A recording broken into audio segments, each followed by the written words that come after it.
ನಮಸ್ತೆ. ಇವತ್ತು ನಾನು ಮಿಣಸಂದ್ರ ಗ್ರಾಮಕ್ಕೆ ಬಂದಿದ್ದೀನಿ. ಜಯಮಂಗಲ ಗ್ರಾಮ ಪಂಚಾಯತ್ ಈ ಗ್ರಾಮದಲ್ಲಿ ಈ ಸಂದರ್ಭದಲ್ಲಿ ನಾನು ಇಬ್ಬರನ್ನ ನೆನಪಿಸ್ಕೊಬೇಕಾಗ್ತದೆ. ನಮ್ಮ ಯುವಕ, ನನ್ನ ಅಭಿಮಾನಿ ಅನಿಲ್ ಮತ್ತು ಇನ್ನೊಬ್ಬರು ಸ್ವಾಮಿಗಳು.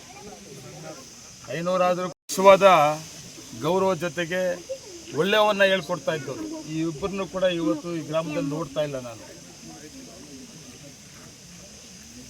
ಅವನ್ನ ತಿಳ್ಕೊಳ್ತಾ, ಮತ್ತು ಮುರಳಿ ರಂಗಣ್ಣವ್ರು ಐನೂರು ಈ ಗ್ರಾಮದ ಬಗ್ಗೆ ತುಂಬ ಆಸಕ್ತಿ ಇದ್ದಂಥವ್ರು. ಅವರ ಹಿಂದೆ ಒಂದು ದೊಡ್ಡ ಗುಂಪೇ ಇತ್ತು. ಯಾವತ್ತೂ ಬಂದು ಅವರು ಸ್ವಂತಕ್ಕೆ ಕೇಳಿದ್ದು ನಾನು ನೋಡೇ ಇರಲಿಲ್ಲ.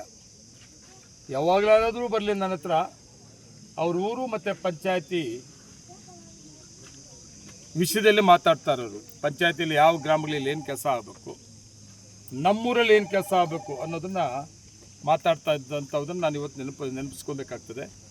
ಅವರು ಮೊದಲನೇ ಅವಧಿಯಲ್ಲಿ ಏನಾದ್ರು ಕೆಲಸ ಆಗಬೇಕು ಅಂತ ಕೇಳಿದ್ರು, ಅದೆಲ್ಲ ಕೂಡ ಮಾಡೋಕ್ಕೆ ನನ್ನ ಕೈಲಿ ಆಗಿರಲಿಲ್ಲ. ಯಾಕಂದರೆ ಅವತ್ತು ಸರ್ಕಾರ ಇರಲಿಲ್ಲ. ಮತ್ತು ಎರಡನೇ ಅವಧಿಗೆ ನನ್ನನ್ನು MLA ಮಾಡಿದ ಮೇಲೆ ಸರ್ಕಾರ ಇರೋದರಿಂದ ಇವತ್ತು ಸುಮಾರು ಅನುದಾನಗಳು ಸರ್ಕಾರದಿಂದ ತಗೊಂಡಿರೋದ್ರಿಂದ ಅದರಲ್ಲಿ ನಮ್ಮ ಮಿಣಸಂದ್ರದ್ದು ಕೂಡ ಏನು ಡಿಮ್ಯಾಂಡ್ಸ್ ಇತ್ತೋ ಈ ಗ್ರಾಮದವ್ರದ್ದು, ಮುಖ್ಯವಾಗಿ ಹೊಸೂರು ಮುಖ್ಯ ರಸ್ತೆಯಿಂದ ಚನ್ನಗಿರಾಯಪುರವರೆಗೂ ರಸ್ತೆ ತುಂಬ ಕೆಟ್ಟದಾಗಿತ್ತು. ಆ ರಸ್ತೆಯನ್ನು ಕೇಳಿದರು. ಅದಕ್ಕೆ ನಾನು 1,25,00,000 ರಸ್ತೆ ಮಂಜೂರು ಮಾಡಿಸಿ ಟೆಂಡರ್ ಕೂಡ ಆಗಿ ಅದರಲ್ಲಿ 400 ಮೀಟ್ರ್ ಬರೀ ಕಾಂಕ್ರೀಟ್ ರಸ್ತೆ ಇದೆ, ಡಾಂಬರ್ ರಸ್ತೆ ಇರೋದಿಲ್ಲ ಅಂತೇಳಿ ನಮ್ಮ ಇಂಜಿನಿಯರ್ಗಳು ಸರ್ವೆ ಮಾಡಿ 400 ಮೀಟ್ರು ಕಾಂಕ್ರೀಟ್ ರಸ್ತೆ ಪ್ರಾವಿಷನ್ ಮಾಡಿಕೊಂಡು 1.25 ಕಿಲೋಮೀಟ್ರ್ ಆಗ್ತಾಯಿತ್ತು. ಆ 400 ಮೀಟ್ರು ಕಾಂಕ್ರೀಟ್ ರೋಡು ಮತ್ತು ಡಾಂಬರ್ ಕೂಡ 1.25 ಕೋಟಿ 1.25 ಕಿಲೋಮೀಟ್ರಿಗೆ ಆಗ್ತಾಯಿತ್ತು ಅಲ್ವಾ. ಇನ್ನು ಉಳಿಕೆ ಸ್ವಲ್ಪ ಇದ್ದೋಗಿತ್ತು, ಅದನ್ನು ಕೂಡ ಕವರ್ ಮಾಡಬೇಕು ಅಂತೇಳಿ ಈಗ ನಾನು ಇಲ್ಲಿ ಬಂದು ನಮ್ಮ AWR ಚಲಪತಿ ಅವ್ರನ್ನ ಕೇಳಿ ಯಾವ ದುಡ್ಡನ್ನು ಇಲ್ಲಿಗೆ ಚೇಂಜ್ ಮಾಡಬೇಕು ಅಂತ ಹೇಳಿ ಯಾವುದೋ ಒಂದು ರೋಡು ಮತ್ತೆ ನೆಕ್ಸ್ಟ್ ಮಾಡ್ಕೊಳ್ಳೋಣ, ಅದೇನಂತ ಪ್ರಾಬ್ಲಮ್ ಇಲ್ಲ ಅಂತ 60 ಲಕ್ಷ ಅದು ಕೂಡ ಚೇಂಜ್ ಮಾಡಿ ಇವತ್ತು ಇಲ್ಲೇ ಕೊಟ್ಟಿದ್ದೀನಿ. ನನ್ನ ಪ್ರಕಾರ 1-2 ಕಿಲೋಮೀಟ್ರ್ ರೀಚ್ ಆಗ್ತದೆ. ಚನ್ನಗಿರಾಯಪುರ ಹತ್ರ ಎಲ್ಲ ಹೋಗ್ತದೆ. ಕೆಟ್ಟ ರಸ್ತೆ ಎಷ್ಟು ಇತ್ತು ಅಷ್ಟು ಕೂಡ ಕವರ್ ಆಗ್ತದೆ. ಗ್ರಾಮಸ್ಥರು ಊರು ಲಿಮಿಟ್ ಪೂರ್ತಿ ಕಾಂಕ್ರೀಟ್ ರಸ್ತೆ ಮಾಡಬೇಕು ಅಂತೇಳಿದ್ರು. ಒಂದು ಜೊತೆಗೆ ಅಲ್ಲಿ ಆ ಕಡೆ ಡಾಂಬರ್ ಹಾಕಿದ್ರು ಇರಲ್ಲ, ಅಲ್ಲೂ ಕೂಡ ಕಾಂಕ್ರೀಟ್ ರಸ್ತೆ ಆಗಬೇಕು ಅಂತೇಳಿದ್ರು. ಎರಡೂ ಕೂಡ ಕವರ್ ಮಾಡೋ ರೀತಿಯಲ್ಲಿ ಸುಮಾರು 2 ಕೋಟಿಯಲ್ಲಿ ಒಂದು 20 ಲಕ್ಷ ಒಂದಿದೆ.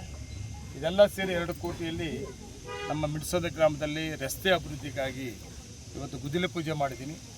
ಒಳ್ಳೆ ಕ್ವಾಲಿಟಿ ರಸ್ತೆ ಮಾಡಬೇಕು. ನಮ್ಮ ಇಂಜಿನಿಯರ್ಗಳಿಗೆ ಹೇಳಿದ್ದೀನಿ, ಕ್ವಾಲಿಟಿ ರಸ್ತೆ ಮಾಡಬೇಕು. ಮತ್ತು ನಾನು ಒಂದು ಮಾತು ಕೊಟ್ಟಿದ್ದೆ, ಅನಿಲ್ ಅವ್ರು ತಿರೋದಾಗ ಈ ಊರನ್ನು ವಿಶೇಷವಾಗಿ ಅಭಿವೃದ್ಧಿ ಮಾಡೋಣ ಅವನ ಹೆಸರಲ್ಲಿ ಅಂತ ಕೂಡ. ಅಲ್ಲಮೇಷ್ಟೇ ಅದ್ರ ಪ್ರಾರಂಭ ಇದು ಪ್ರಾರಂಭ 2 ಕೋಟಿದು. ಇನ್ನು ಮುಂದಿನ ದಿನಗಳಲ್ಲೂ ಕೂಡ ಅಷ್ಟೇ ಅನಿಲ್ ಅವರು ಜ್ಞಾಪನಾರ್ಥಕವಾಗಿ ಮತ್ತು ರಂಗಣ್ಣವರು ಕೂಡ ನಮ್ಮನ್ನು ಬಿಟ್ಟು ಹೋಗ್ಬಿಟ್ಟಿದ್ದಾರೆ. ಅವರಿಬ್ಬರು ಜ್ಞಾಪನಾರ್ಥಕವಾಗಿ ನೀವೆಲ್ಲರೂ ಇದ್ದೀರಿ. ಅವ್ರ ಹೆಸರು ಉಳಿಯೋದಕ್ಕಾಗಿ ನಾನು ಇನ್ನೂ ಏನೇನು ಕೆಲಸ ಇದೆ ಈ ಊರಲ್ಲಿ ನಾನು ವಿಶೇಷವಾಗಿ ನಾನು ಮಾಡಿಕೊಡ್ತೀನಿ ಅಂತೇಳಿ ಈ ಸಂದರ್ಭದಲ್ಲಿ ಹೇಳಿ, ಮತ್ತು ಇನ್ನೂ ಒಂದು ವಿಷಯ, ಯಾವುದೇ ಕಾರಣಕ್ಕೂ ನನ್ನ ಮೇಲೆ ಇರೋ ನಂಬಿಕೆನ ಕಳ್ಕೊಂಬೇಡ್ರಿ. ಯಾವುದೋ ಒಂದು ಸ್ಮಾಲ್ ಡಿಫ್ರೆನ್ಸಿಂದ ಅದನ್ನೇ ಇಟ್ಕೊಂಬೇಡ್ರಿ. ಯಾವತ್ತೂ ಕೂಡ ನಿಮ್ಮ ಇದನ್ನು ನಾನು ಯಾವತ್ತೂ ಉಳಿಸ್ಕೊಂಡು ಹೋಗ್ತೀನಿ ಅಂತೇಳಿ ಈ ಕೆಲಸ ಪ್ರಾರಂಭ ಆಗಿದೆ. ಆದಷ್ಟು ಬೇಗನೆ ಈ ಕೆಲಸ ಕಂಪ್ಲೀಟ್ ಮಾಡಿಸ್ತೀನಿ. ಇವತ್ತಿಂದ ಕೆಲಸ ಪ್ರಾರಂಭ ಆಗ್ತದೆ. ಇನ್ನೂ ಉಳಿದಿದ್ದು ಏನೇ ಕೆಲಸ ಆದರೂ ಕೂಡ ನಾನು ಮಾಡಿಕೊಡ್ತೀನಿ ಅಂತೇಳಿ ಹೇಳಿ ವಿಶೇಷವಾಗಿ ಗುದಿಲೆ ಪೂಜೆಯಲ್ಲಿ ಭಾಗವಹಿಸೋದಕ್ಕೆ ನಮ್ಮ ಮಿಣಸಂದ್ರ ಗ್ರಾಮಸ್ಥರು, ಹಿರಿಯರು, ನಮ್ಮ ಯುವಕ ಮಿತ್ರರು ಎಲ್ಲರೂ ಕೂಡ ನನ್ನೂ ಕರೆಸ್ಕೊಂಡಿದ್ರಿ. ನಮ್ಮ ಅಧಿಕಾರಿಗಳು ಬಂದಿದ್ದಾರೆ. ವಿಶೇಷವಾಗಿ ನಮ್ಮ ಮುಖಂಡರುಗಳೆಲ್ಲರೂ ಕೂಡ, ನಮ್ಮ ಬ್ಲಾಕ್ ಕಾಂಗ್ರೆಸ್ಸಿನ ಅಧ್ಯಕ್ಷರಾದ ನಮ್ಮ ರಾಮಮೂರ್ತಿ ಬಂದಿದ್ದಾರೆ.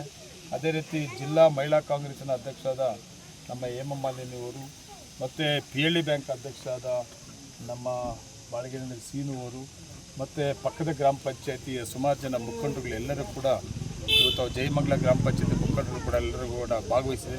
ನಿಮಗೆಲ್ಲರಿಗೂ ಕೂಡ ನಾನು ಧನ್ಯವಾದಗಳು ಹೇಳ್ತಾ ಇದ್ದೀನಿ. ನಮಸ್ಕಾರ.